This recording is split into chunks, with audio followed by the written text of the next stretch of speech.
Queensland Premier Annastacia Palaszczuk has called on the federal government to pass legislation allowing the state to continue its controversial shark control program. The call follows the controversial removal of drum lines in the Great Barrier Reef Marine Park, which has left some MPs scratching their heads. A political football, a potentially deadly game.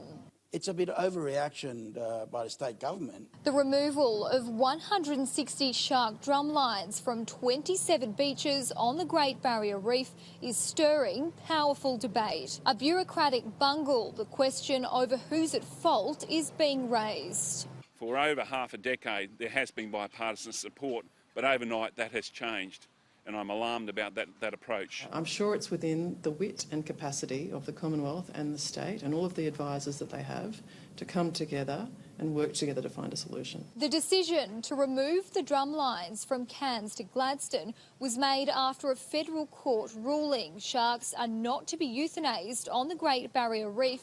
They must instead be caught and released. The state government is arguing its workers aren't trained to deal with live sharks caught on the drum lines. Now several beaches across Queensland are unprotected. Signage has been put up warning swimmers of the risk. I think at the moment it's greeny madness all over it's catching. Gold Coast Mayor Tom Tate now fears Queensland's tourism industry is in jeopardy. He's concerned it's set a precedent and the state's surfing haven could be next. People of the Gold Coast and tourists want to be safe on the beach. That's why it's called Surfers Paradise.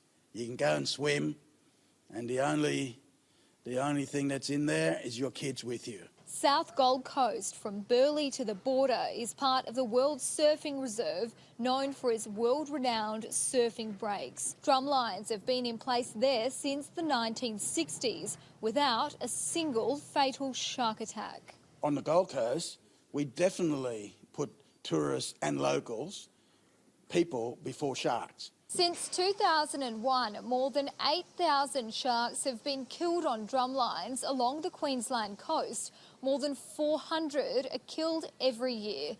Mayor Tom Tate maintains it's his responsibility to look after the people, not the predators.